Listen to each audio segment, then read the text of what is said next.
profondeur de champ, de réglage, de composition et de matos quand on parle de caméra ou d'appareil photo. Mais est-ce qu'on vous a déjà parlé des angles de caméra ou aussi d'angles d'appareil photo? C'est pareil.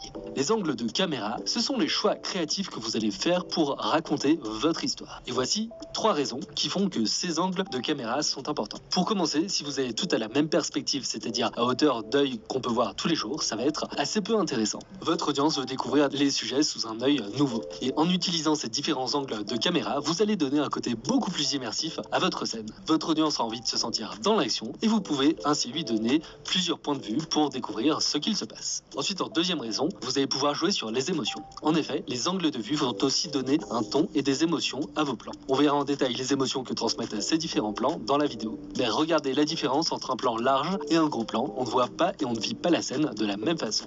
Et enfin, en troisième raison, en post-production, que ce soit pour votre montage vidéo ou pour l'organisation de votre reportage photo, plus vous allez avoir de variété d'angles de caméra, plus votre montage sera facile car vous aurez des options pour raconter votre histoire. Et dans cet épisode, je vais vous montrer 10 angles de caméra ou d'appareil photo pour améliorer vos reportages photo ou vos vidéos.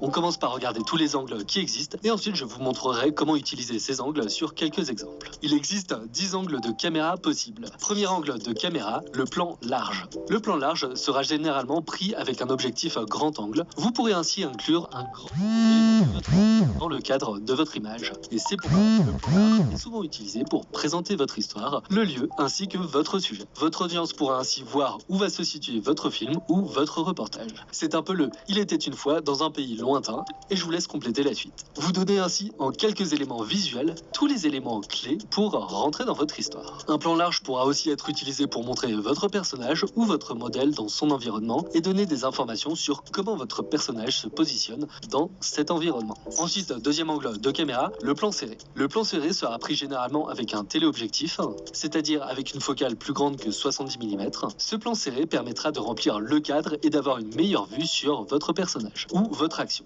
Vous pourrez alors soit avoir votre sujet et son environnement, soit complètement remplir le cadre avec votre sujet. Dans ce dernier cas, comme l'angle de prise de vue sera plus resserré, vous donnerez moins d'informations sur l'environnement de votre personnage et toute l'attention se portera sur le sujet et sur ce qu'il est en train de faire. Et cet angle de caméra sera notamment plus utilisé pour introduire une personne.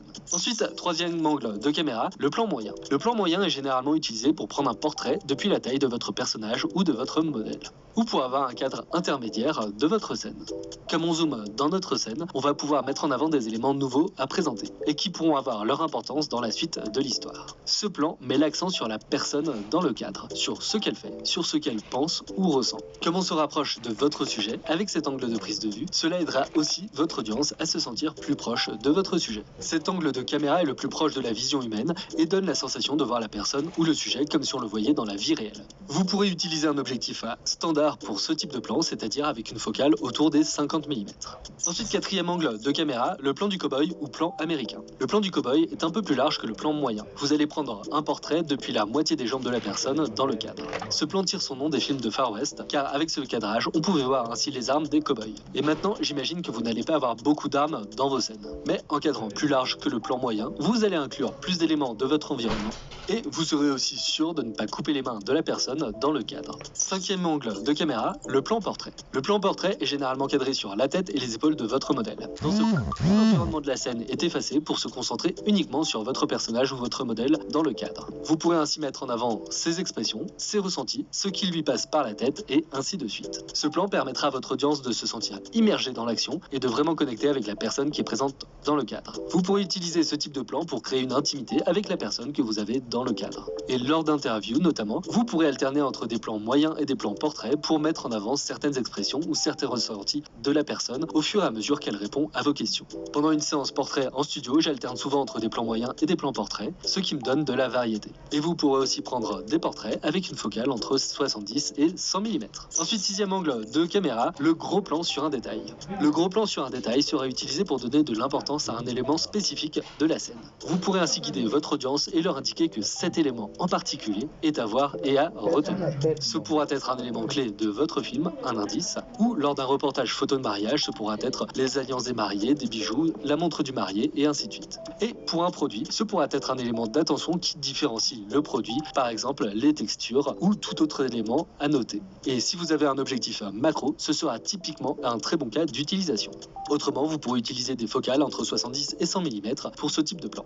Ensuite, 7e angle de caméra, le plan en contre-plongée. Le plan en contre-plongée est souvent utilisé pour donner un sentiment d'importance à votre sujet. Avec cet angle de vue, le sujet paraît plus grand, plus imposant et supérieur. Cet effet est utilisé pour mettre en avant tous les super-héros au cinéma. Vous avez qu'à regarder les affiches de films. En effet, le sujet paraît plus fort et plus imposant. Et pour donner cet effet, c'est hyper simple. Vous pourrez placer votre appareil photo ou votre caméra sous la ligne des yeux de votre sujet et légèrement orienter votre objectif vers le haut. Cet angle de caméra peut aussi permettre de créer une relation d'importance entre différents éléments ou différents personnages de votre histoire. Dans une scène avec plusieurs personnages, un plan en contre-plongée permettra de montrer la supériorité d'un personnage.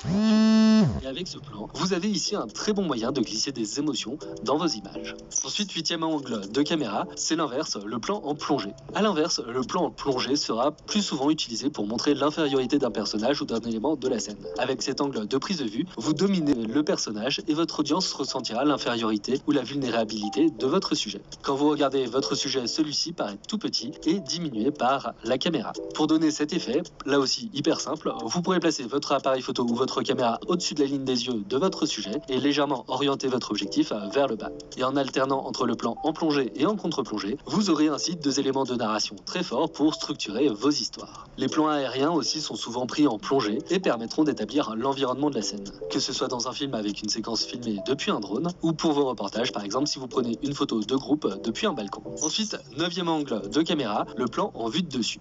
Le plan en vue de dessus permet de montrer tout ce qu'il se passe dans une scène. Cet angle de vue sera très efficace pour donner une nouvelle perspective de votre environnement et montrer comment la scène et les personnages présents se positionnent. Et on arrive enfin au dernier angle de caméra, numéro 10, le plan en point de vue. Comme son nom l'indique, le plan en point de vue permet de voir la scène depuis la perspective de votre personnage. Alfred Hitchcock était particulièrement connu pour utiliser de nombreuses séquences en point de vue pour montrer la réaction de son personnage à un événement qui se déroule devant ses yeux. Dans le film North by Northwest, il alterne entre un plan sur son personnage, un plan en point de vue pour montrer ce que son personnage voit et surtout la réaction du personnage à l'avion qui l'attaque. Cela permet d'immerger encore plus votre audience dans votre histoire, en alternant entre ce que voit votre personnage et sa réaction à la scène qui se déroule devant ses yeux. Et plus classiquement, les plans en point de vue sont utilisés dans des séquences de sport ou d'action. Là, votre audience sera au plus proche de l'action, c'est comme si vous l'envoyez. Maintenant qu'on a fait l'inventaire de tous les angles de caméra qui existent, je vais vous montrer comment les utiliser sur quelques exemples. Premier exemple, utilisation de tous les angles. Dans ce premier exemple, je vous montre une rapide séquence que j'ai filmée en utilisant tous ces angles de vue. Je voulais une séquence rythmée et dynamique et c'est pourquoi j'ai utilisé autant d'angles de prise de vue.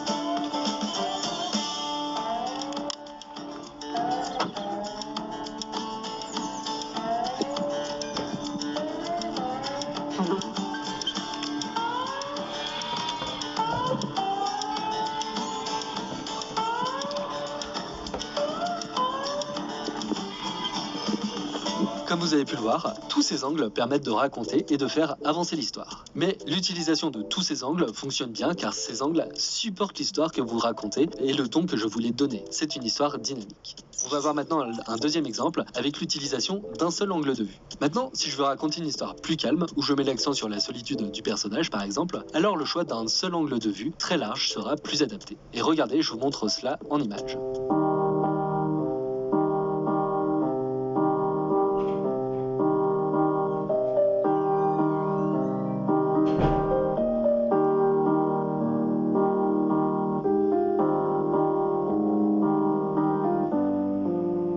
On voit notre personnage, seul sur un banc. La vie défile autour de lui, mais il n'y prend pas part. Le cadre large permet de montrer le personnage et son interaction avec l'environnement et renforce ici le sentiment d'isolement.